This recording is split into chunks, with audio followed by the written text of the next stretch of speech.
Bem-vindos ao canal Desenha Pra Mim. Esse é um canal de treinamento parental. Como eu já venho dizendo nos outros vídeos, né? Eu sou mãe atípica, eu sou profissional da tecnologia, também sou profissional da educação inclusiva. Eu venho estudando muitos anos a respeito do transtorno do espectro autista e sempre que eu posso eu tô aqui fazendo vídeos, ajudando as famílias, né, sobretudo aos pais, porque eu sei o quanto é complicado lidar com a situação do autismo em casa, né? Às vezes não é só o autismo, tem outras comorbidades, mas, no entanto, a nossa atitude enquanto pais precisa mudar, né?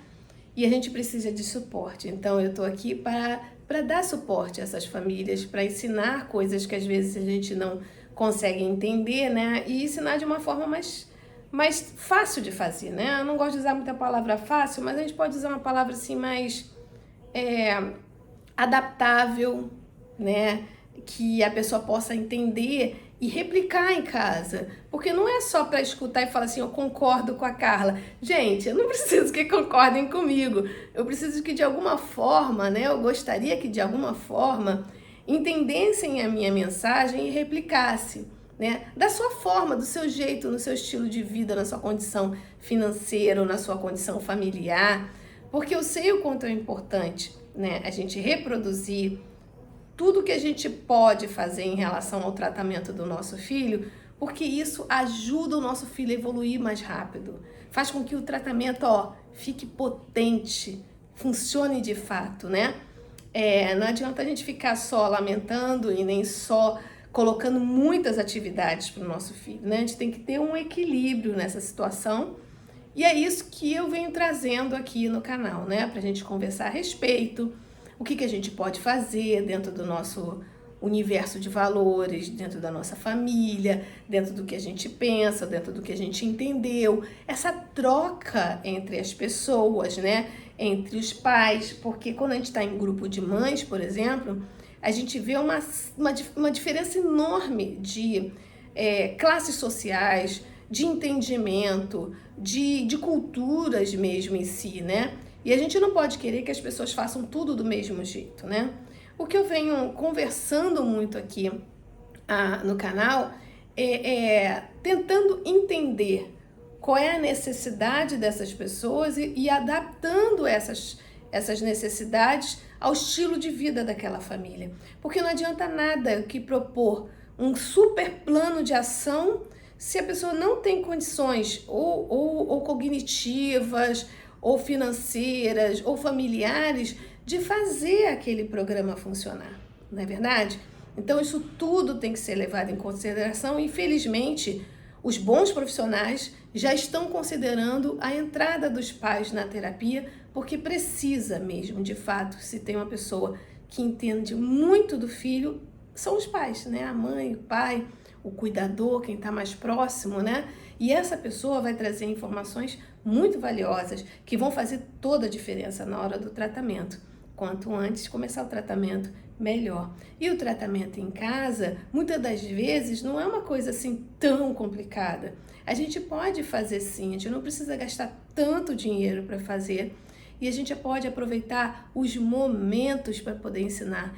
É qualidade de tempo, não é quantidade. A quantidade, quando é prescrita lá pelo médico, a gente entende que precisa de fato dessa quantidade de horas. Mas em casa, a gente tem que empregar a qualidade. A gente não tem como compensar o tratamento da criança fora, mas a gente tem como aproveitar os momentos para ensinar de forma palpável, forma que realmente a criança vai aprender com paciência, entendendo como aquela pessoa está aprendendo, modificando as formas de ensinar, porque todo mundo pode aprender, né? Independente do nível de suporte que a pessoa tem, pode aprender. De repente não vai aprender como meu filho, como o filho de outra pessoa, mas vai aprender como ele pode aprender, né? E você tem um papel, você como familiar, como cuidador, tem um papel fundamental nesse processo, né? Hoje eu estou aqui para falar isso que eu acabei de falar, explicando o nosso propósito aqui no canal e também para falar das festas de final de ano, né? Então, assim, eu entendo que tem muitas famílias que tem esse costume de se reunir, de comemorar as festas do final do ano, né? E que muitas das vezes se modifica quando a gente tem um filho diagnosticado com TEA. Eu entendo, eu já passei por muitas situações bem complexas, né? E hoje eu posso dizer que a gente pode aprender com isso também. A gente não precisa necessariamente fazer o que todo mundo faz e achar que é assim que tem que se comemorar, né? Às vezes o nosso filho precisa de um pouco mais de silêncio, precisa de um outro grupo de pessoas, né? E a gente se sente muito assim, não, mas é minha família, eu não posso deixar de fazer.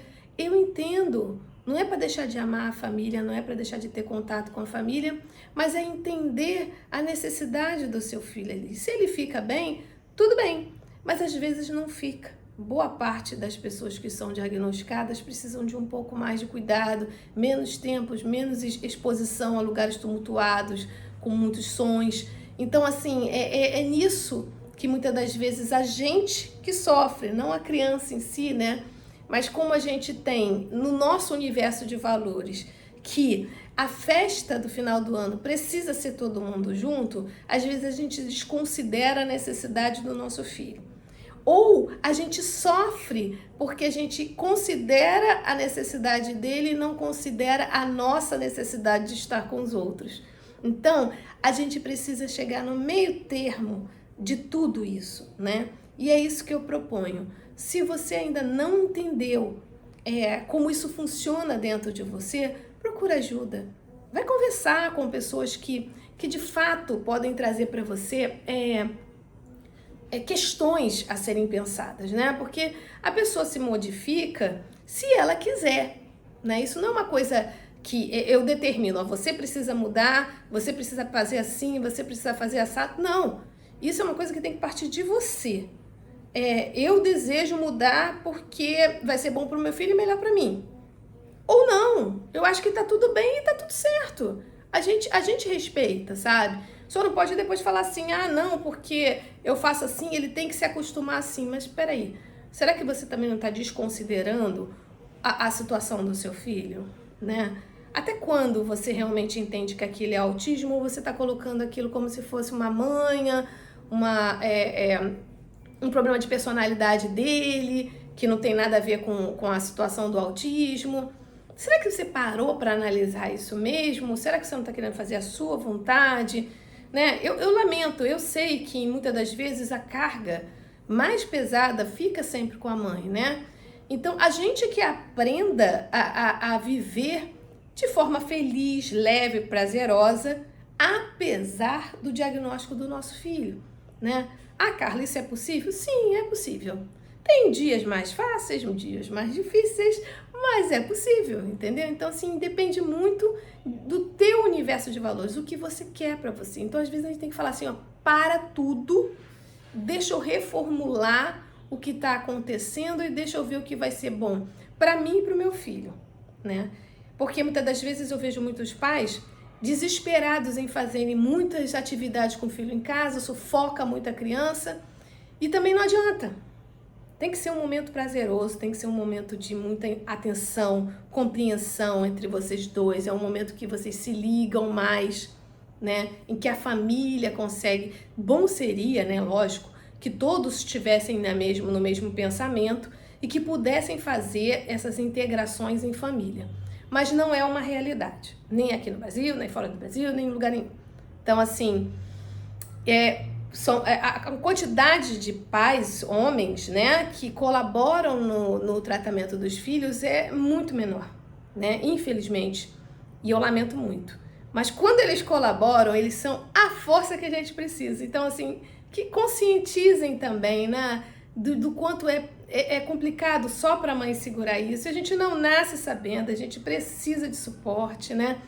Então, que nessas festas de final de ano, a gente possa ter essa consciência de, opa, tem um aqui que pensa diferente, que pode estar sentindo diferente, né? Que pode não estar gostando do que está acontecendo aqui. Ah, mas a gente só vai fazer o que ele gosta? Não, a gente pode chegar no meio termo, né? Um pouco para ele, um pouco para a gente, né? Como é que a família pode trabalhar em relação a isso? Como como é que a gente pode modificar a festa de final de ano também para incluir aquela pessoa? Será que a gente não pode trazer esses questionamentos para a gente conversar, né? Será que não seria legal a gente conversar a respeito disso? Por que a gente tem que fazer tudo tão formatado do jeito que a sociedade lá impõe a gente? Tem que ser assim, tem que ser... Por quê? Por que a gente faz assim? Por que a gente replica dessa forma?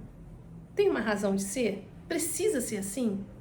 Sabe? Então, essas perguntas, elas têm que entrar na gente e elas precisam ter uma resposta, né?